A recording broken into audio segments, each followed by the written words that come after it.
Embark on a captivating journey from ancient redwood forests to the Amazon as Stephanie Trager reveals profound lessons about human potential and our relationship with the earth. She invites leaders to expand their perceptions, unlocking a new paradigm of sustainable living and human consciousness. Don't miss this entertaining, enlightening, and powerful big talk that bridges nature's wisdom with human potential.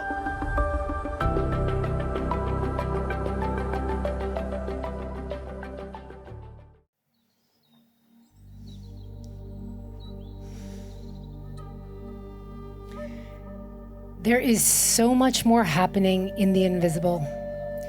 We are perceiving a tiny fraction of this great sacred mystery, maybe 0.005% of the total perceptual possibilities at any given time. And that's what's creating our reality. So what happens when we expand our aperture of perception? Beyond the mechanistic, reductionist worldview of Newtonian physics and linear causation, we remember who we really are and what we're really here to do. And as the leaders our future needs, we can choose to activate the ancient intelligence in our living DNA, not synthetic or artificial. By stepping out of old programs, identities, and indoctrinations, we will remember how to master our multidimensionality, working with frequencies, living systems, earth energies, and the cosmos. When I graduated college, I became a tree sitter. I didn't know what that was either. In 1996, I moved from New York to California, and I saw the ancient redwood trees for the first time. I got out of my car, hiked into this ancient grove, and I stood there in awe among the ancients. And I heard them say, "We need your help." I didn't really understand that, but I had to get back on the road. So I'm pulling out of the parking lot, and a giant logging truck speeds by with a chunk of a giant ancient tree. And I followed it around a few bends, and there I saw for the first time bald, bleeding, clear-cut mountains. And my assignment made sense. About a year later, I found myself with a group of activists on a full moon in October. We named ourselves the Lunatics, and we set out hunting for ancient trees marked to be cut. And there she stood, 2,000-year-old mother reaching up to the sky with a blue paint mark around her massive girth. We named her Luna, and the tree sit began.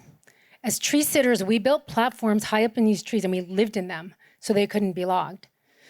And one day, I was about 280 feet up on this platform in the tree we called Luna, and I heard logging somewhere else below on the mountain.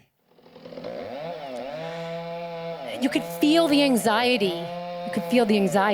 The trees were communicating. They were talking.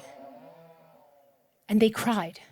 The trees cried sap, literally oozing sap for their brethren down the mountain. And that night, while I was up in that tree we called Luna, I heard that voice again.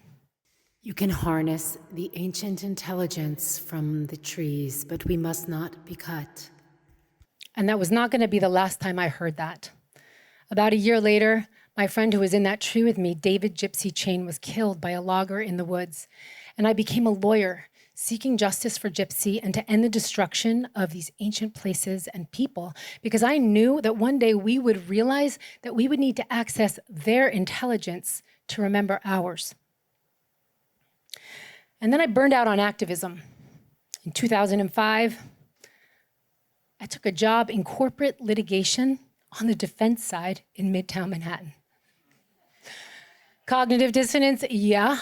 And to top it off, I was assigned to a big pharma case where they were negligently administering trials overseas and killing babies. Hell no. I stood up, I walked out of that conference room, and I went up to the mountains to a yoga retreat to find myself.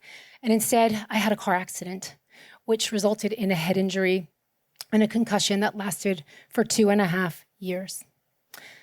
Got back to the city, found a neurologist, and guess what she prescribed me?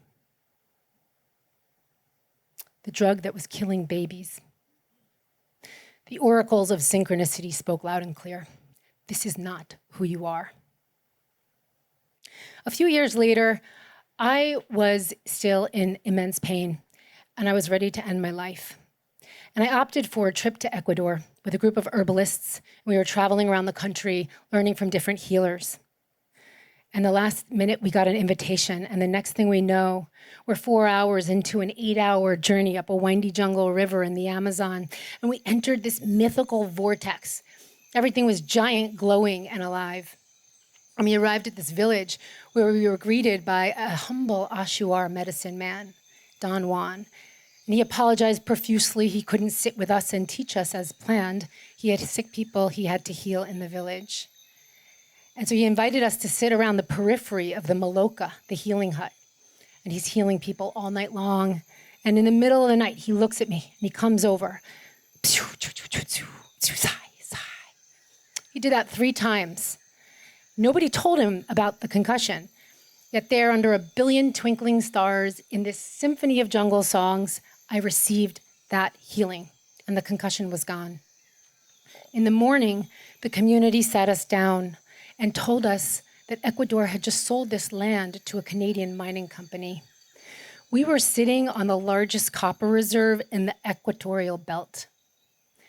The place is now a copper mine, and they were forcibly removed. And Don Juan came to me for 4 years, telling me a lot of things in my dreams, including that he would work with the ground and the sky, the copper and the cosmos in his healings, and that one day we would remember how to harness the frequency from the copper without extracting it.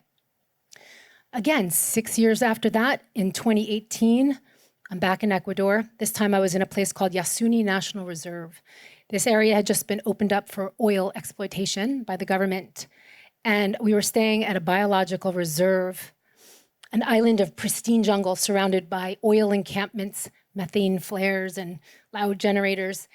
And we went for a hike in this gorgeous jungle, and there she stood, this beautiful kapok tree reaching up to the sky with giant undulating roots above ground. And she told me, I heard her say, step in. So I stepped in, and I couldn't move. All of a sudden, I felt like she zipped me back and was downloading information into my spine. And she said, The oil needs to stay in the ground here.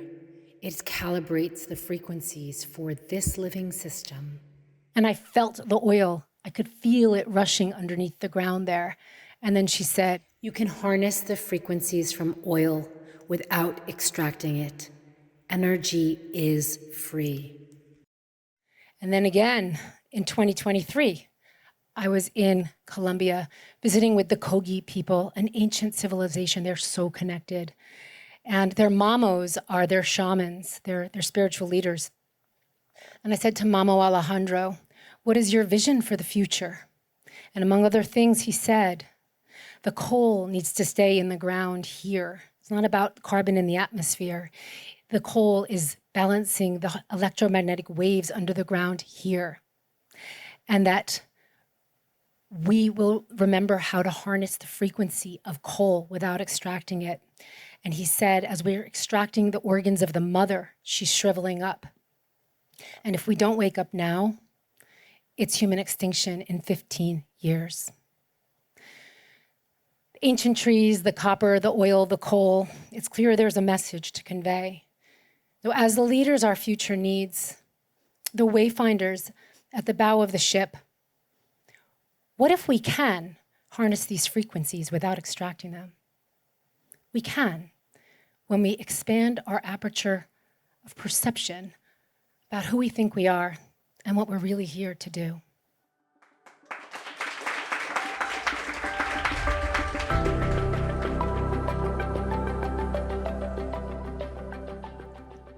If you loved this big talk, I would love to hear from you in the comments what your takeaways were so I can celebrate and support you. And if you desire to take my big stage in New York City, just like these speakers, I invite you to apply to the Big Talk Academy, my 12-week signature speaker certification program. You can find all of the information that you need at thebigtalkacademy.com. And be sure to hit the subscribe and notification bell so that you are alerted to all of our upcoming videos featuring more big talks, conversations, inspiring to help you take the stages that you desire. Your voice matters, and I also appreciate you for being here. Big love. Mwah.